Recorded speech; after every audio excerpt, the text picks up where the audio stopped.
नुसतंच मी technical technical technical technical पैसा पैसा पैसा पैसा प्रोडक्ट कम्युनिकेशन याच्यावरती काम केलं आणि जर माझी पर्सनल डेव्हलपमेंटच मी वाढवत नसेल तर जिथे आहात तिथेच राहाल किंवा तिथून खाली याल. तर पर्सनल डेव्हलपमेंट इज मस्ट. जगामध्ये निसर्गाने एक अतिशय भारी पॉवरफुल प्रिन्सिपल दिलेला आहे, creating win win win win win business model. स्टार्टअपच्या आयुष्यामध्ये एक क्वालिटी असणं 100% पाहिजे म्हणजे पाहिजे म्हणजे पाहिजे म्हणजे पाहिजेच, तो म्हणजे ट्रस्ट फॅक्टर. नमस्कार, महा MTV मध्ये मी हर्षद वैद्य, कॅमेरामन रिद्धेश आणि साक्षातसह तुमचं स्वागत करतो. आपण सर्वच जण स्टार्टअप इकोसिस्टम, स्टार्टअप या जगताशी आपण सर्वच जण परिचित आहोत. पण स्टार्टअप्स मध्ये सर्वात महत्वाचं असतं ते म्हणजे त्याचं फायनान्शियल नियोजन. आपल्याला ते सगळ्या गोष्टी शिकता येतात, पण फायनान्शियल नियोजन ही गोष्ट कशी बनवायची याच्याबद्दल फारसं कोणी काही सांगतच नाही. आज आपल्याला त्याच गोष्टीबद्दल मार्गदर्शन करायला आपल्या सोबत आहेत फायनान्शियल फिटनेसचे सुधीर खोत सर. सर, आपलं महा MTV मध्ये मनपूर्वक स्वागत. नमस्कार अशोक. तर आपण हा विषय नेमका आहे काय, फायनान्शियल फिटनेस नेमका काय असतो आणि स्टार्टअप्स तर त्याची लिंक कशी आहे हे सर्वच जाणून घेऊया आजच्या मुलाखतीतून. चला सुरू करूया सुनील सरांसोबतच्या गप्पा. सर, पहिले मला जाणून घ्यायला आवडेल की फायनान्शियल फिटनेस नेमकं आहे काय आणि ते काय असतं. फायनान्शियल फिटनेस म्हणजे psychology of money and success. तुम्ही मगाशी म्हणालात की आर्थिक नियोजन. आर्थिक नियोजन करायला पाहिजे सगळ्यांनाच माहिती असतं, पण आर्थिक नियोजन करण्यासाठी लागणारी योग्य मानसिकता आहे का नाही आहे हे समजणं खूप आवश्यक आहे. लहानपणापासून आपल्याला कधीही आर्थिक नियोजन, पैसा याच्याबद्दल कधीच सांगितलं जात नाही. फायनान्शियल फिटनेस म्हणजे तुमची psychology of money and success, म्हणजे लहानपणापासून तुमच्या आयुष्यामध्ये पैशाबद्दल ज्या काही घटना घडलेल्या आहेत, जे काही तुम्ही एक्सपिरियन्स घेतले आहेत, त्या एक्सपिरियन्समुळे तुमची एक विशिष्ट मानसिकता, विचारसरणी झालेली आहे आणि त्याच विचारसरणीमुळे कोणताही उद्योजक असेल किंवा कुठलाही बिझनेसमॅन असेल की कोणतीही व्यक्ती आपल्या आर्थिक बाबतीत निर्णय घेते. तेव्हा नियोजन काय करायचं, कुठे पैसे गुंतवायचे याच्या आधी माझी मानसिकता कशी आहे हे स्टार्टअपनी समजून घेणं खूप महत्वाचं असतं. सर, ह्याच्यामध्येच तुम्ही आता मला सांगितलं की आपल्याला सांगितलं की मानसिकता खूप महत्वाची असते. असं म्हणतात की आपल्याला जर उद्योजक व्हायचं असेल तर आपल्याला पहिले उद्योजक होणं गरजेचं आहे. ती मानसिकता पहिले अंगात बाणवणं गरजेचं आहे आणि मगच आपल्याला त्या गोष्टी करता येतात. बरोबर. तर फायनान्शियल फिटनेस ही गोष्ट आपल्याला करत असताना ती मानसिकता स्टार्टअप्सनी कशी बनवावी आणि त्याचा स्टार्टअप्सना नेमका कसा काय उपयोग होऊ शकतो. आता मानसिकता म्हणजे काय की तुमची विचारसरणी, तुम्ही आतापर्यंत जे काही निर्णय घेतलेले आहेत, जे काही तुम्ही एक्सपिरियन्स घेत त्याच्यावरनं तुमची विचार करण्याची एक पद्धत. आता उद्योजक किंवा एक स्टार्टअप ही गोष्ट का करतो? ऑब्व्हियसली त्याला आयुष्यामध्ये पैसे कमवायचे असतात किंवा काही लोकांचं उद्दिष्ट असतं की त्याला समाजासाठी काय ते करायचं असतं. पण हे करत असताना त्याची जी काही निर्णय घेण्याची क्षमता आहे ती कशी घडली हे त्यांनी समजून घेणं खूप महत्वाचं. अगदी सिंपल 2 गोष्टी मी सर्व श्रोत्यांना सांगू इच्छितो की लहानपणापासून तू पैसे मॅनेज करू शकणार नाहीस, तू अजून लहान आहेस, तुला पैशाबद्दल काही कळत नाही, तुला हिशोब जमणार नाही, तू पैसे हरवशील, तुला कोणीतरी फसवेल, या असंख्य नकारात्मक पैशाच्या मानसिकतेमुळे आपली पण मानसिकता तशीच घडली. आणि याचा रिझल्ट बघा ना, आपण जेव्हा खरंच पैसे कमवायला लागलो तेव्हा आपल्याला वाटलं की नाही मी पैसे मॅनेज करायला पाहिजे, पण मॅनेज न करता फायनान्शियल फ्रीडम कडे जायच्या ऐवजी मी फायनान्शियल सेक्युरिटी झोनमध्ये जातो. तर उद्योजकाला प्रत्येक वेळी ही गोष्ट समजून घेणं आवश्यक आहे. तुमचा प्रोडक्ट खूप छान आहे, तुम्ही सर्व्हिसेस खूप छान आहे, पण हे सर्व्हिसेस मॅनेज करण्यासाठी तुमची जी काही थॉट प्रोसेस आहे, पैशाबद्दलची थॉट प्रोसेस, व्यवसायाबद्दलची थॉट प्रोसेस, मॅनेजमेंट बद्दलची थॉट प्रोसेस, या सर्व गोष्टी जर जुळून आल्या तरच कोणताही स्टार्टअप यशस्वी होऊ शकतो. त्यामुळं प्रत्येक स्टार्टअपला माझा प्रोडक्ट काय आहे याच्या बरोबरीने माझी psychology of money and success काय आहे याच्यावरती अभ्यास करणं खूप महत्वाचं आहे, म्हणजे नॉर्मली कोणीच शिकवत नाही. तर आपण स्टार्टअपच्या मानसिकतेबद्दल बोलतोच आहोत. तर स्टार्टअप चालू केल्यानंतर मला सुरुवातीला पैशांचं नियोजन या गोष्टीबद्दल नेमकं कुठली गोष्ट असते करणं गरजेचं आहे आणि दुसरी महत्वाची गोष्ट पैसा आल्यानंतर आपण त्या कशा पद्धतीने त्याचं मॅनेजमेंट केलं पाहिजे ह्याच्याबद्दल तुम्ही काय सांगा. आता दुसरा प्रश्न आहे ना, तो खूप दूर आहे.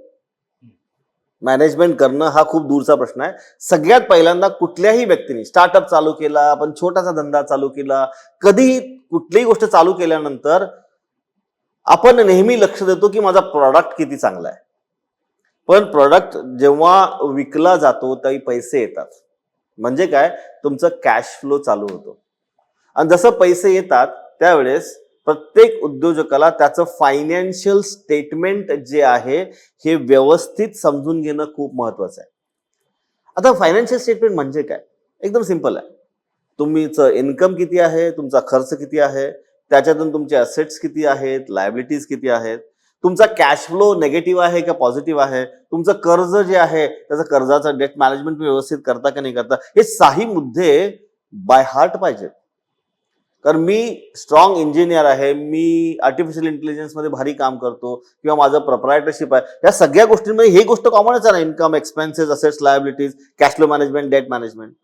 आणि याच्यातूनच कुठलाही उद्योजक जो आहे त्या उद्योजकाच्या आयुष्यामध्ये आर्थिकदृष्ट्या सक्षम होण्यासाठी लागणाऱ्या गोष्टी दडलेल्या असतात.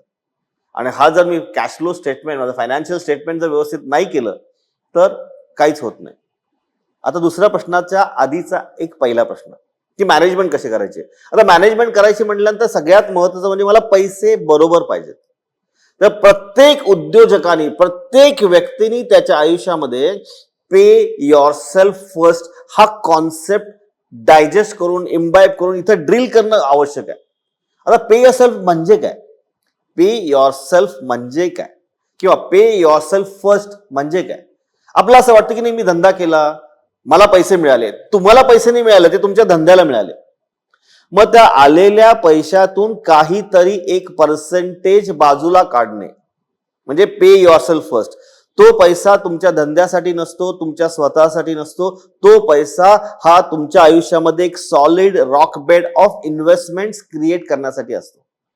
जर त्याच्यातून थोडे पैसे बाजूला काढले, 1%, 2%, 5%, 10%, आणि त्याच्याकडे तुम्ही लक्ष नाही दिलं आणि ते जर तुम्ही इन्व्हेस्टमेंट करायला सुरुवात केली, मग तिथे इन्व्हेस्टमेंटचा भाग येतो. तर कालांतराने जे काय तुमच्याकडे वेल्थ क्रिएट होते त्याच्यातून तुम्ही खूप सारे अपॉर्च्युनिटीज क्रिएट करू शकता. पण नॉर्मली स्टार्टअप काय करतं, मानसिकता, राईट. आपण आलेले पैसे संपवतो आणि दरवेळेस पुढच्या पैशाची वाट बघावी लागते. आणि या केसमध्ये आपण मग पुढचा येणारा पैसाही आधीच खर्च करून टाकतो. तेव्हा जेव्हा पुढचा पैसा येतो ते आधीचे पैसे भागवण्यात जातात आणि मग स्टार्टअप त्या रॅट रेसमध्ये कन्सिस्टंटली डुबत जातो.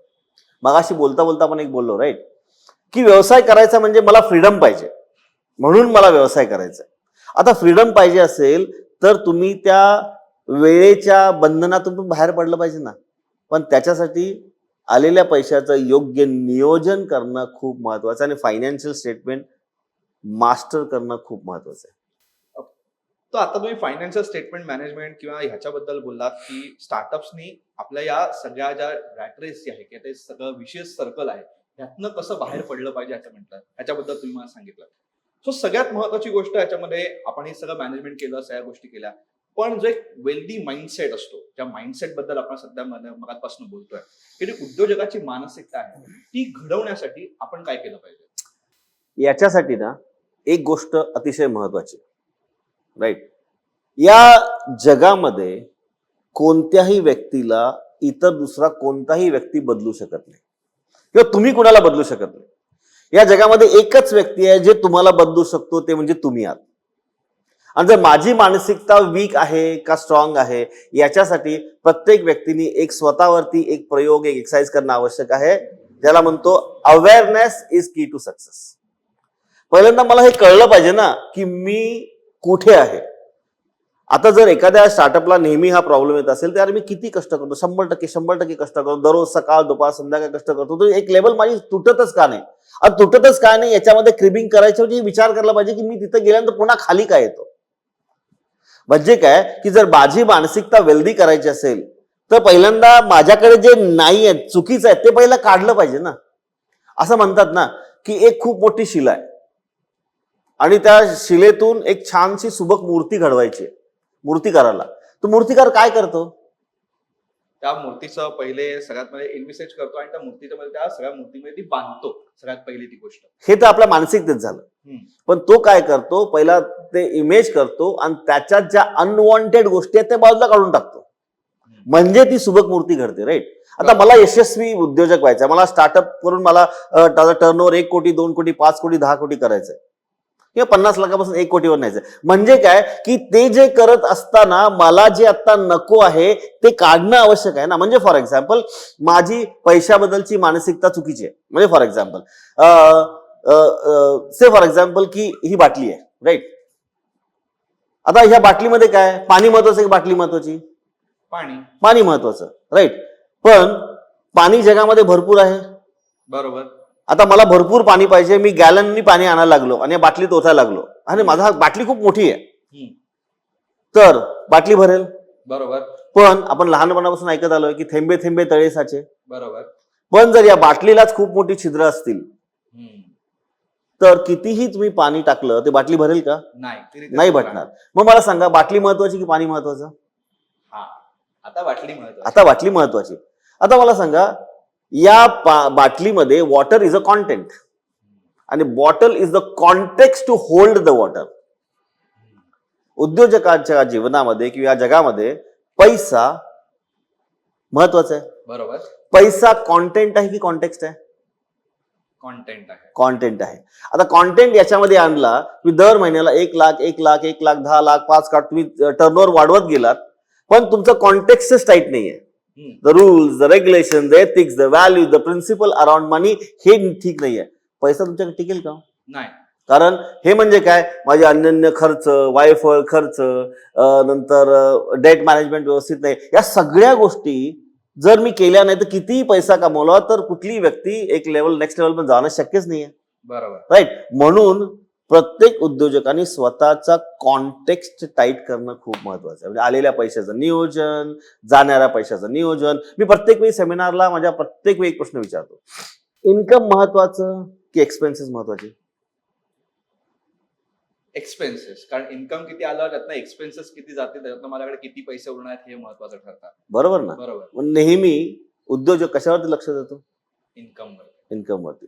हा खूप मोठा प्रॉब्लेम आहे. बरोबर.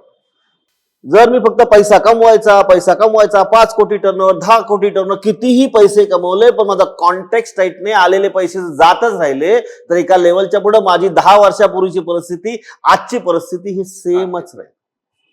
बरोबर. त्यामुळे जर स्टार्टअप, उद्योजक, बिझनेस पर्सन यांना नेक्स्ट लेवल पण जायचं असेल तर सगळ्यात महत्वाची बाब म्हणजे स्वतःच्या मानसिकतेवरती काम करणं खूप महत्वाचं आहे. अजून एक गोष्ट, माझा प्रोडक्ट भारी, मी हे छान करतो, राईट. पण हा मला माहिती आहे माझा प्रोडक्ट भारी आहे, पण तुम्हाला प्रोडक्ट भारी आहे ह्याचं व्हॅल्यू आहे का? तुम्हाला पैसा कधी मिळतो? जेव्हा त्या प्रोडक्टनी दुसऱ्यांच्या आयुष्यामध्ये व्हॅल्यू क्रिएट केली जाते, त्याचही पैसा मिळतो. बरोबर. उद्योजकामध्ये अजून एक प्रॉब्लेम काय असतो की मी एक गोष्ट करतोय ना, मला कायमस्वरूपी मी तीच गोष्ट करत राहिली पाहिजे. पण जीवन असं नाहीये ना.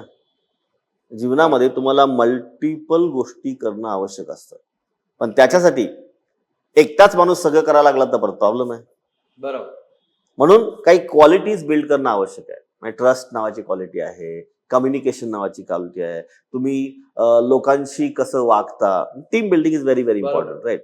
असं करून जेव्हा तुमच्या जीवनामध्ये मल्टिपल इन्कम जनरेटिंग ऍक्टिव्हिटीज निर्माण होतात त्यावेळेस मग एका इन्कम जनरेटिंग ऍक्टिव्हिटीवरती आपलं फोकस राहत नाही. एका ठिकाणी जरी प्रॉब्लेम आला तरी बाकीच्या ठिकाणाहून आपल्याला जेव्हा आर्थिक स्रोत यायला लागतो त्यावेळी मग स्टार्टअपचं फेल्युअर खूप कमी होऊन जातं.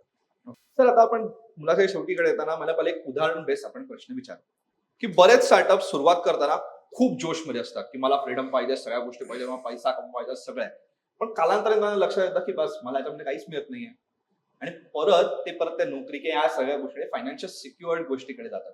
असं का होतं आणि हा माइंडसेट ब्रेक कसा करायचा? एकदम सुंदर प्रश्न आहे. असं का होतं हे जर समजून घ्यायचं असेल तर आपल्याला लहानपणापासून उद्योजकता किंवा त्याच्यासाठी लागणाऱ्या जे काही साधन सामग्री आहे याच्याबद्दल कोणी सांगितलेलंच नाही. आता लहानपणापासूनची थोडी उदाहरणं घेतो, राईट. आता मला एक सांगा की एक विद्यार्थी आहे जो स्पोर्ट्समध्ये आहे, जो इलेक्शनमध्ये आहे, जो अॅन्युअल फंक्शनमध्ये असतो, जो एज्युकेशन कॉम्पिटिशनमध्ये असतो आणि शाळेमध्ये मारामारीमध्ये पण असतो.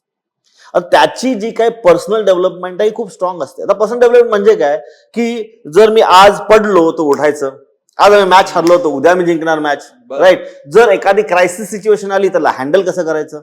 म्हणजे काय की हे लोक जेव्हा बाहेर पडतात ना या जगामध्ये, त्यावेळेस थॉट प्रोसेस अशी असते की हा प्रॉब्लेम नाही सुटला ना तर या पद्धतीने सोडवेल.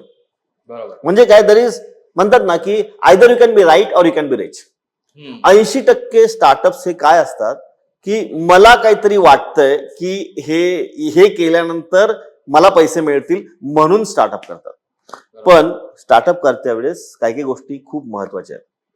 म्हणजे प्रोडक्ट तर तुम्हाला पाहिजे, तुम्ही काय करणार आहे हे महत्वाचं आहे. तर त्या प्रोडक्टनी लोकांच्या जीवनामध्ये काही बदल घडणार आहे का. कारण शेवटी स्टार्टअपला जे पैसे कमवायचे आहेत ते कुणाच्या तरी खिशात आहेत ना. तर तुम्हाला पैसे का देईल, तो तुम्हाला पैसे का देईल जोपर्यंत त्या प्रोडक्टचा उपयोग त्याला होणार नाही, त्याच्या जीवनामध्ये व्हॅल्यू क्रिएट होणार नाही, तोपर्यंत तुम्हाला पैसे देणारच नाही तो. सिंपल गोष्ट आहे. तर पहिली गोष्ट ती आहे की you need to have a product which is going to add a value in people's life. Point number 1. बरोबर. पॉईंट नंबर 2, आता ठीक आहे मला तो प्रोडक्ट भारी आला आणि तो प्रोडक्ट जो आहे खरोखर जीवनामध्ये बदल घडवणार आहे असं गुरुत्वून चालू आपण. पण तो जो प्रोडक्ट आहे माझ्याकडे, मी एकटा काम करू शकतो का, नाही करू शकत. म्हणजे कुठलाही धंदा हा एकट्याने कधीच होत नाही. तुम्हाला काय पाहिजे, टीम. आता टीम जेव्हा येते त्यावेळेस नुसतं टीम रिक्रूट करून उपयोग नसतो. You need to have a right people into your team. बरोबर. माझ्या आयुष्यामध्ये मी नेहमी सांगत आलो की माझ्या अख्ख्या टीम मध्ये मी सगळ्यात डम बादमी, एकदम माझ्या टीम मध्ये सगळे जण माझ्यापेक्षा भारी पाहिजेत. कारण म्हणजे माझा लोड हलका झाला ना. बरोबर. माझी टीम. पण नुसतंच टीम असून उपयोग आहे का, जर टीमनी सेल नाही केला, बरोबर, विक्री केली नाही, विक्री व्यवस्थापन केलं नाही, तर त्या प्रोडक्टचा उपयोग काय. Sales is equal to income. बरोबर. जर विक्रीच झाली नाही तर पैसेच येणार नाहीत. बरोबर. राईट. आता मग तुमच्याकडे टीमनी सेल करणं खूप आवश्यक आहे. आता नुसतंच टीम केली, भारी भारी लोक घेतले आणि लोकांनी बाजारात जावं म्हणून सांगितलं. आता एवढे सगळे जेव्हा 10-15 लोक बाजारात जातील आणि त्यांना नियमावली नसेल, कॉन्टेक्स्ट, राईट, नियमावली नसेल, तर हे लोक एक संध एकाच थॉट प्रोसेसने काम करतील का, नाही करणार. आता जर त्यांनी हे केलं नाही आणि जेव्हा तुम्ही रूल्स सेट केले नाहीत तर काय होतं, प्रत्येक जण आपापले रूल करतो. आणि जेव्हा प्रत्येक जण आपापले रूल करतो तर मग केअस होतो. मग कुणी नाही मला असं वाटलं म्हणून केलं, असं जेव्हा होतं ना तरी तो स्टार्टअपची पुरी वाट लागायला. आता हे जी नियमावली आहे, सेल्स बदल केली, प्रोडक्ट बदल केली, प्रोडक्ट डेव्हलपमेंट बदल केली, आलेल्या पैशाच्या नियोजनाबद्दल केली, हे तुम्ही एकटा करू शकता का, नाही करू शकत. तुम्हाला पाहिजे खूप team, internal team, outer team. आणि एवढी टीम जर करायची असेल ना तर स्टार्टअपच्या आयुष्यामध्ये एक क्वालिटी असणं 100% पाहिजेच, तो म्हणजे ट्रस्ट फॅक्टर. दुसऱ्यांवरती विश्वास ठेवणं हे खूप महत्वाचं आहे. कारण जर मी विश्वासच ठेवला नाही तर कुठलीही व्यक्ती कितीही टॅलेंटेड असेल तरी सुद्धा ती व्यक्ती 100% कॅपॅसिटीनी काम करू शकणार नाही. बरोबर. त्यामुळे स्टार्टअप जर करायचं असेल तर नुसतंच माझ्याकडे धासू भारी आयडिया आहे का उपयोग नाही. You need to have all the qualities. आणि हे जेव्हा होतं ना तर प्रत्येक स्टार्टअपला मी सांगू इच्छितो, मनी इज नॉट अ प्रॉब्लेम. जगामध्ये पैसा भरपूर आहे. अनेक लोक आहेत की जे तुमच्या व्यवसायामध्ये पैसे गुंतवायला तयार आहेत. याला आपण म्हणतो अदर पीपल्स मनी. कुठलाही भारी उद्योजक बघा, स्वतःचे पैसे कधीच लावत नाही, तो नेहमी लावतो अदर पीपल्स मनी. तो काय म्हणतो, तुम्ही पण या, माझ्याकडे प्रोडक्ट आहे, तुम्ही पण जिंका, मी पण जिंकतो, सगळ्यांनी जिंकू. जगामध्ये निसर्गाने एक अतिशय भारी पॉवरफुल प्रिन्सिपल दिलेला आहे, creating win win win win win business model. असंख्य उदाहरण निसर्गातली सांगू शकेल, असंख्य. कुठलीही निसर्गातली गोष्ट एकट्याच्या फायद्याची होत नाही, दोघांचाही फायदा असतो, त्याच वेळेस ती गोष्ट फुलत जाते. राईट. त्यामुळे प्रत्येक उद्योजकांनी win win win win business model करायला पाहिजे. कारण आपल्या आयुष्यामध्ये विन लूज गेम फक्त गेम मध्ये ठीक आहे, win lose game is big zero sum game. जेव्हा विन विन बिझनेस मॉडेल होतं ना, त्याचं जे काय म्हणतो ना आपण ऍप्लिकेशन कंपाऊंडिंग इतक्या प्रकारे होतं की you can never think of it. Sir, खूपच जबरदस्त मुद्दा सांगितला तुम्ही एक स्टार्टअप साठीच्या आणि एक स्टार्टअप उभा करण्यासाठीच्या मुलांसाठी खूप महत्वाची काय आपण एक गोष्ट तुम्ही मला सांगितली. सो एक आपण मुलाच्या शेवटी येत असताना एक स्टार्टअप साठी एक वन लाईनर तुम्ही काय मूलमंत्र सांगाल की तुम्ही ही गोष्ट केली तर तुमच्या आयुष्यात नक्की बदल घडेल? तुम्ही कोणताही स्टार्टअप असाल, टेक स्टार्टअप असाल, साधं कपड्याचं दुकान टाकलेलं असेल, प्रोप्रायटर असाल, इंजिनिअरिंग वर्कशॉप असेल किंवा 50 कोटीचं तुमचा टर्नओव्हर असेल, व्यवसायामध्ये जर तुम्हाला आज जिथे आहात तिथून नेक्स्ट लेवलला जायचं असेल तर तुम्हाला तुमच्या पर्सनल डेव्हलपमेंटवरती काम करणं अनिवार्य आहे. तुम्ही आजपर्यंत केलेल्या शिकलेल्या गोष्टी ज्या तुम्ही इम्प्लिमेंट करत गेलेला आहात, तुम्ही एका लेवलपर्यंत पोहोचलाय. तिथून जर पुढे जायचं असेल तर आजपर्यंत जे केलेलं आहे त्याच्यापेक्षा वेगळं काहीतरी केलं पाहिजे आणि याला म्हणतो आपण पर्सनल डेव्हलपमेंट. आता पर्सनल डेव्हलपमेंट म्हणजे अर्बानी सूट किंवा 50,000 कबूट असं काही नाहीये. पर्सनल डेव्हलपमेंट म्हणजे तुम्ही बिहेव कसं करता, तुम्ही विचार कसं करता, तुम्ही कम्युनिकेट कसं करता. पर्सनल डेव्हलपमेंटसाठी एखादं चांगलं पुस्तक वाचलं तरी सुद्धा त्याच्यातून मिळणाऱ्या गोष्टीतून तुम्ही नेक्स्ट लेवलला जाऊ शकता. एखादा तुम्ही सेमिनार अटेंड केला किंवा एखादं चांगली बिझनेसवरची सिरियल बघितली किंवा काही लेख चांगले वाचले, याच्यातून मग तुम्हाला कदाचित तुमच्या आयुष्यामध्ये जो प्रॉब्लेम चाललाय ना त्याच्यावरती तुम्हाला सोल्युशन मिळू शकेल. म्हणतात ना, वाचाल तर वाचाल. कुठलेही जे आतापर्यंत ग्रंथ झालेले आहेत, ती जी पुस्तकं आलेली आहेत, ह्या सगळ्या पुस्तकं म्हणजे काय, त्या व्यक्तीची रूपरेषा असते. त्याच्यातून आपल्याला जो चालणारा प्रॉब्लेम आहे त्याच्यासाठी नक्की सोल्युशन मिळू शकतं. म्हणजे काय की माझी पर्सनल डेव्हलपमेंट चांगली होऊ शकते, चांगली होते, कारण प्रत्येक स्टार्टअप ची ताकद आत्ता जो आहे तो त्याच्यापेक्षा खूप मोठी आहे. आणि तिथं जर जायचं असेल तर स्वतःवरती काम करणं बंधनकारक आहे. नुसतंच मी टेक्निकल पैसा प्रॉडक्ट कम्युनिकेशन याच्यावरती काम केलं आणि जर माझी पर्सनल डेव्हलपमेंटच मी वाढवत नसेल तर जिथे आहात तिथेच राहाल किंवा तिथून खाली याल. तर personal development is must, choice नाही. ओके. तर सर, एक स्टार्टअपशी रिलेटेड आणि स्टार्टअपचा सगळ्यात महत्वाची गोष्ट म्हणजे फायनान्शियल मॅनेजमेंट. याबद्दल आपण आज बऱ्याच अनुषंगाने त्याच्या येणाऱ्या सगळ्या प्रश्नांबद्दल आपण चर्चा केली, त्याच्या सगळ्याच अंगांचा आपण आज विचार केला आणि त्याच्याबद्दल तुम्ही मला खरंच खूप मोलाची माहिती दिली, जी आम्हालाच नाही तर येणाऱ्या सगळ्या आपल्या दर्शक स्टार्टअप्सना सुद्धा खूप महत्वाची ठरणार आहे. तर तुम्ही आम्हाला वेळ दिलात आणि इतक्या महत्वाच्या विषयावरती आमच्याशी चर्चा केली, याबद्दल महाएम टीव्ही तर्फे मी आपलं मनपूर्वक आभार मानतो. धन्यवाद. तर हा आपल्यासोबत होते सुधीर खोत सर. त्यांनी आपल्याला आज फायनान्शियल मॅनेजमेंट, फायनान्शियल फिटनेस या गोष्टीबद्दल सांगितलं. आपल्या स्टार्टअप्सना ही खूप महत्वाची गोष्ट आहे. तर हा व्हिडिओ तुम्हाला कसा वाटला, ही माहिती तुम्हाला कशी वाटली आणि या प्रश्न तुम्हाला किती रिलेटेबल वाटले आणि तुम्हाला मनात काही प्रश्न असतील तर आम्हाला कमेंट बॉक्समध्ये नक्की विचारा. ही मुलाखत कशी वाटली तेही आम्हाला कमेंट बॉक्समध्ये नक्की सांगा आणि महाएम टीव्हीला सबस्क्राईब करायला विसरू नका. धन्यवाद.